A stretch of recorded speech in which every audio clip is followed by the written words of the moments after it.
So my question was, what is more important, good movement or good moves?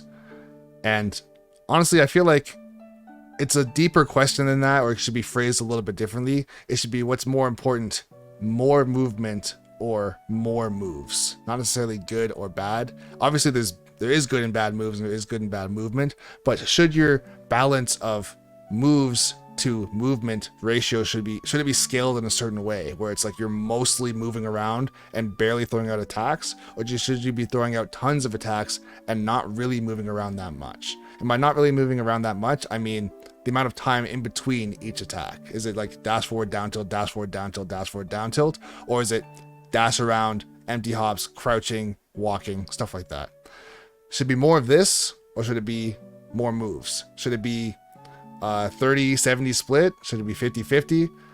Is it important at all? That's more so my question. I feel like the more I watch top level play, the more you see top level players do more movement than moves. And I honestly do believe that that is the proper way to play Smash. Because no one's ever complained saying, bro, he's just moving. No one says that. People say, bro, he's just mashing. That's what people say, obviously.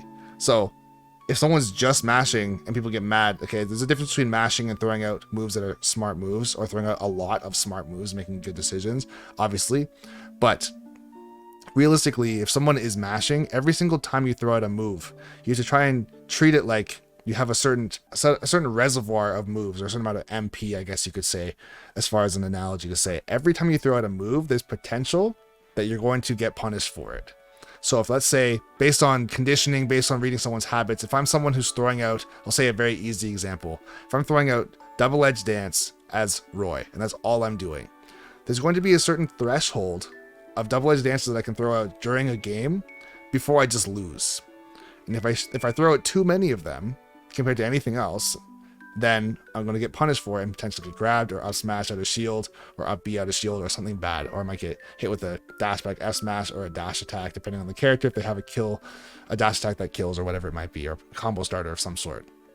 So, although this is not law by any means, but let's just say, in a given game at high level play, you are only allowed, allegedly, and this is what I'm saying, is not law, you're only allowed to throw out 5 double-edged dances. Only 5.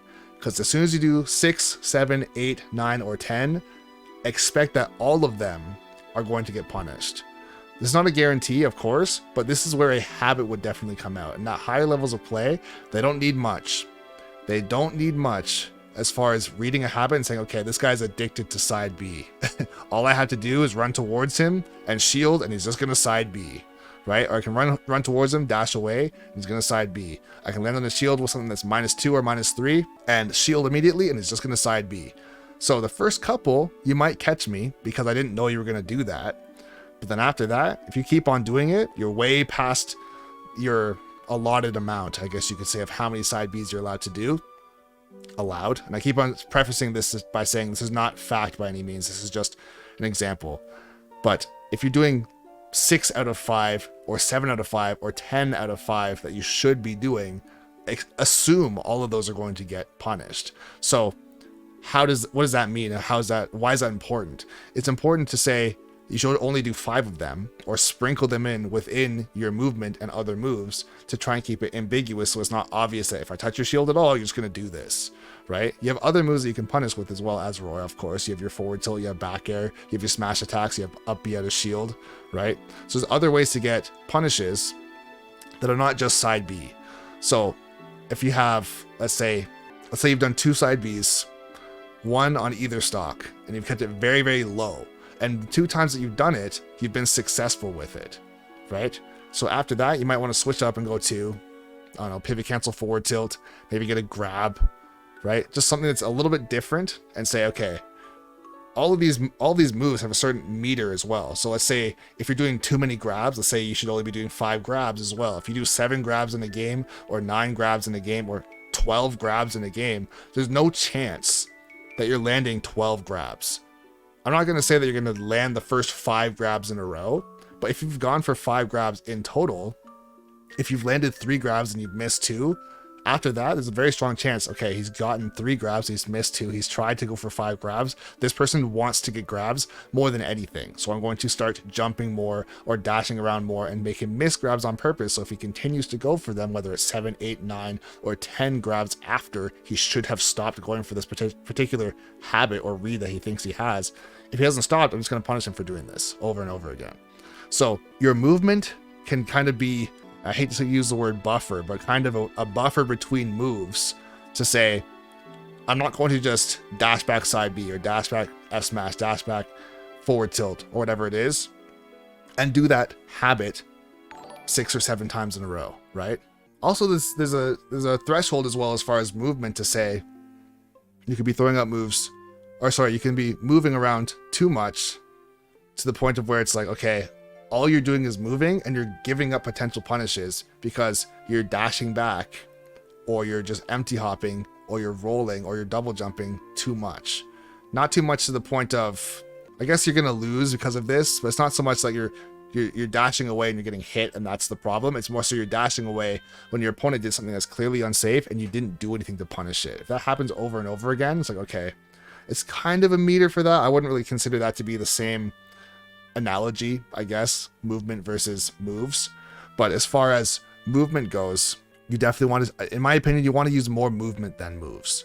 You can take a character like Marth, who's a pretty extreme character when it comes to this, but if you're throwing out tons and tons of forward tilts and back airs and fairs and all that stuff with Marth, you might hit a good handful of them.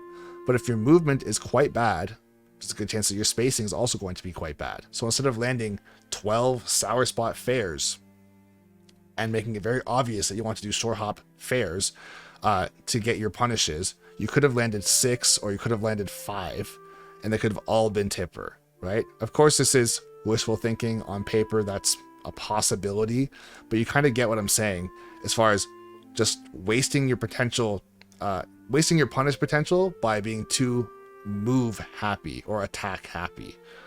Hopefully that makes sense. That was kind of the idea of where I was going with it as far as the title of the stream, or in this case, the video. And yeah, like what Talon and Link were talking about earlier, at least for me, you guys were talking more so about the good moves or good movement based on a character, right? And I get that. That's obviously still important as well. But then I was going to more towards the side of the mentality of the player, because there are characters that players can make seem very, very fast. And it's like, how is this character this fast? Or how is this character this hard to hit? That's another thing. Like when I played against DK Will, I even said on stream, I feel like his Donkey Kong is smaller than other people's Donkey Kong. Like kind of as a joke, but it's like, I was more so saying that his movement was outrageous, where it's like, I just can't hit him. It's like, it's literally Donkey Kong. In most cases, the easiest character to hit next to like Ridley or Bowser in the entire game, or maybe Mewtwo or something. I just couldn't hit him. Like, of course I could hit him, but it's like a lot of my stuff was missing. And it wasn't because he was pushing tons of buttons as far as attacks. He wasn't B reversing down B and B reversing all this crazy stuff and, I don't know, spacing crazy moves and all that. It was genuinely, he would just get out of the way. He'd just move. He would be fast falling stuff. He'd be dashing away. He'd be walking. He'd be crouching. It's like, what? Who the hell crouches with DK? It's like, apparently very good players. That's who. And it worked a lot. So that's more so the takeaway message for me, that, or not even for me, but for you guys as well, that movement is incredibly underrated. Movement is overlooked. A lot of people use movement in their opinion, or in my opinion, a lot of people use movement as a means to get close to their opponent when it's time to fight, a way to recover, a way to land, right? That's about it. But movement is so much more than that, as far as getting your opponent to whiff, so you can actually get very easy, almost brain dead punishes, where it's like, I know you're gonna just jump in with something, I'm just gonna walk back and then just forward tilt you, right? And that's another thing too about movement as well, is that if your movement is outrageously good and your punish game makes sense based on your character, let's say you have a forward tilt that knocks down and potentially even kills. You could say someone like Marth or Lucina, or maybe even Roy, right? Someone like that. I wouldn't say you want to spam those moves, or you could even say Byleth, same thing, where it's like it's just a really strong forward tilt, right? If all you're doing is using your movement to get someone to whiff and they just forward tilt them, if that works, that's obviously very extreme, but if something like that works, all of a sudden you have one move that you need and everything else is based around movement, right? Of course, I'm going to say 99% of games are not going to ever look like all they did was forward tilt. This guy's mashing forward tilt. Like, no one's going to do that, obviously. But you get the idea where it's like, if you have really good movement, good spacing, and really good timing, you really don't need much more than that. Of course, I'm talking in a hypothetical world where you're doing it perfect. If you're doing it absolutely perfect, then yeah, it's unstoppable, right?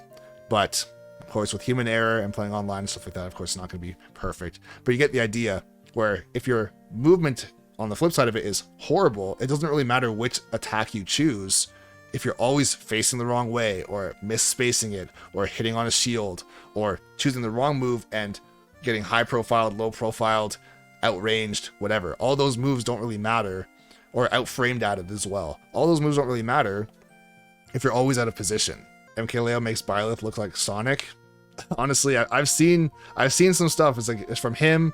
I've seen some players playing like Incineroar or DK or Steve. It's like, how the hell is Steve this fast? Like, yes, I guess that Steve has he has minecart, sure, but like just general movement on the ground. I'll even say Tilde's Falco looks stupid fast.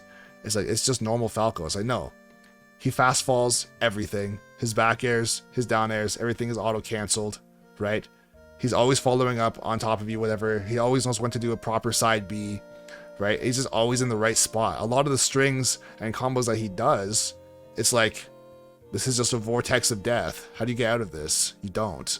That's pretty much what you do. You just watch yourself die. And it's like, well, what's he doing that's better or different than anybody else? It's like, he's pushing, I wouldn't say the same buttons as far as moves. Like his thought process as far as how to string things together is not the same as everybody else's, but it's more so, it doesn't matter where you are, he's always in the wrong place for you. It feels like, it's like, okay, I went to dash attack and I barely missed. I did a up B at a shield and he's behind me. It's just like, okay, sick. I don't know. I rolled from ledge and now this is happening. I did neutral get it from ledge and I'm being grabbed like all the time. So in some cases, yes, it is the balance for a character like Falco or a character that has a much more combo heavy skill set like Pikachu or Sheik or Peach or something like that. They're obviously going to push a lot of buttons. I'm just saying the ratio of buttons pushed for that particular character compared to movement for that particular character, it should always be in that balance where you're moving more than you're attacking, if that makes sense. Spend 6 hours and you can learn any character enough to get them into Elite Smash, but smoothing is another thing entirely. Honestly, yes. It's true. I kind of want to bring back that point again, like how I said, no top player or high-level player or anybody ever complains that someone's matching movement, right? It doesn't make any sense. There's matching movement, I guess, as far as all you're doing is holding forward. There's that. Or all you're doing is camping. There is that. But as far as mashing movement, as far as like just doing all the right moves all the time and just like always moving around and being hard to hit, that's not necessarily something that someone complains about, if that makes sense.